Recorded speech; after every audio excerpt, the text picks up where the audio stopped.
On the off chance that you take a gander at South America on the guide, you'd presumably see a gigantic green region covering the northern piece of the landmass. This fix of green is the biggest rainforest on Earth, the Amazon. It possesses most to the 7 million square kilometers of the Amazon bowl, which ranges from the Atlantic in the east through the tree line in the Andes toward the west. In the event that that is not great enough, the Amazon woods addresses more than 50% of the plant's remaining rainforests, contains the biggest, most biodiverse plot of tropical rainforest on the planet. All delivers over 20% of the world's oxygen and is home to the second longest waterway on Earth in spite of its normal credits. The Amazon woodland has been standing out lately because of another explanation. Human mediation is significantly influencing the equilibrium of the environment and is doing as such for a fantastic scope. The Amazon timberland is old. It probably shaped during the Eocene period and has been in presence for no less than 55 million years. During that time, it went through a few revolutionary changes. Back in its initial days, the woods depleted into a stream streaming toward the west.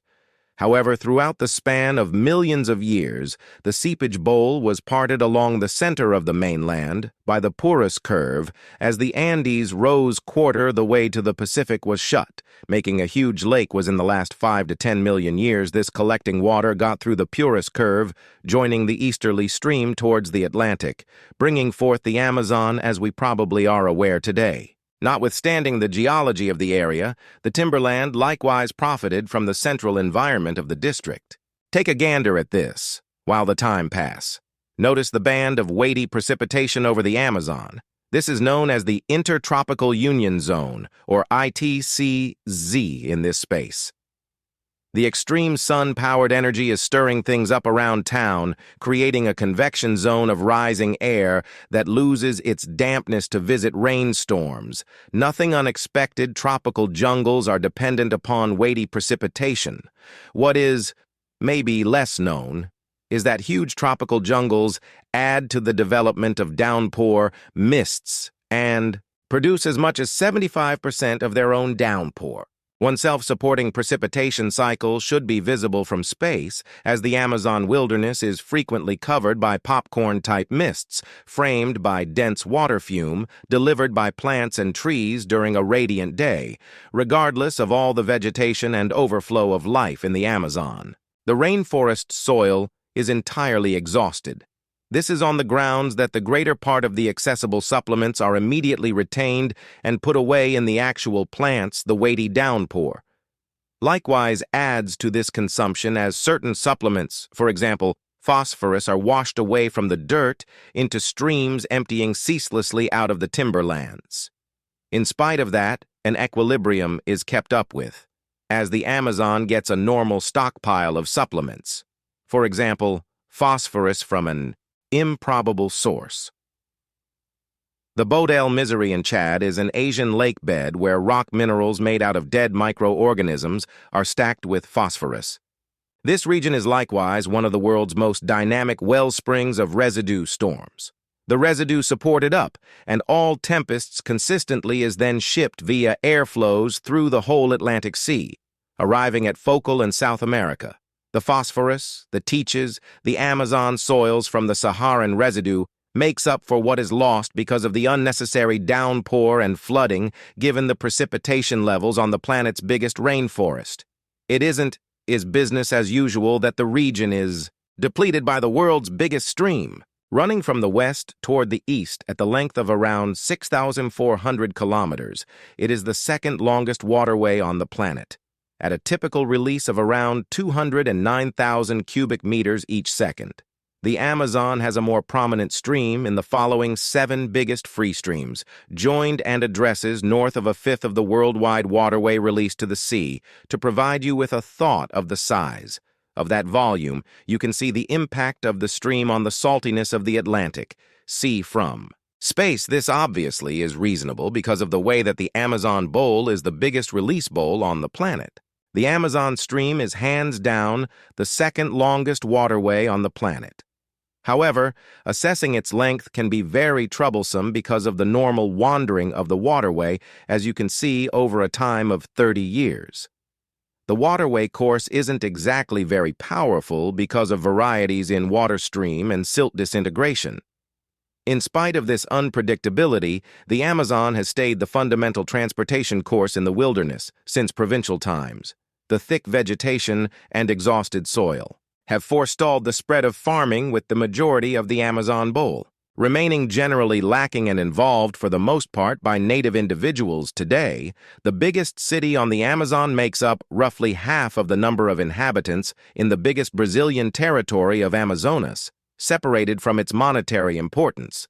The city is additionally situated close to a fascinating peculiarity: the conversion of the Rio Negro and the Solimões streams, which join to make the Amazon waterway.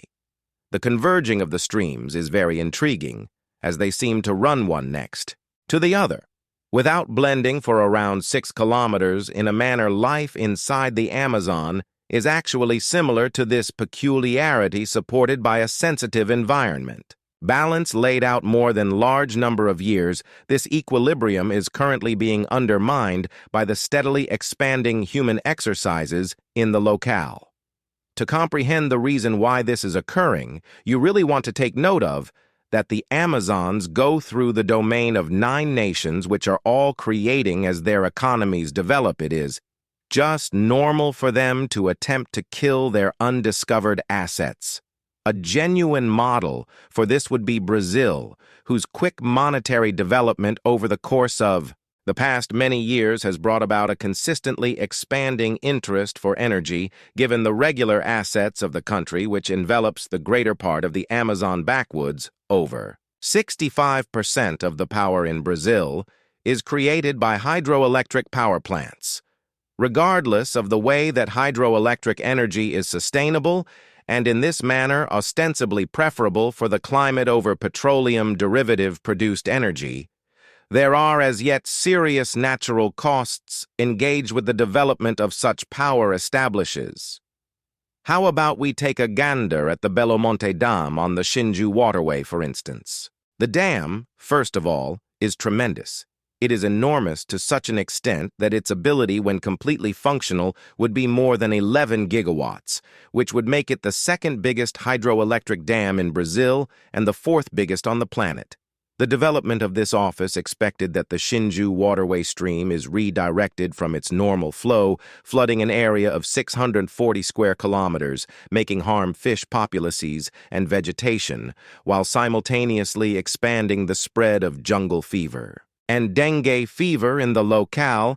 At last, the overflowed wilderness region is probably going to create methane because of the disintegration of vegetation, while the energy delivered by the power plant is expected to help mining and logging ventures, which further harm the environment of the Amazon, albeit serious.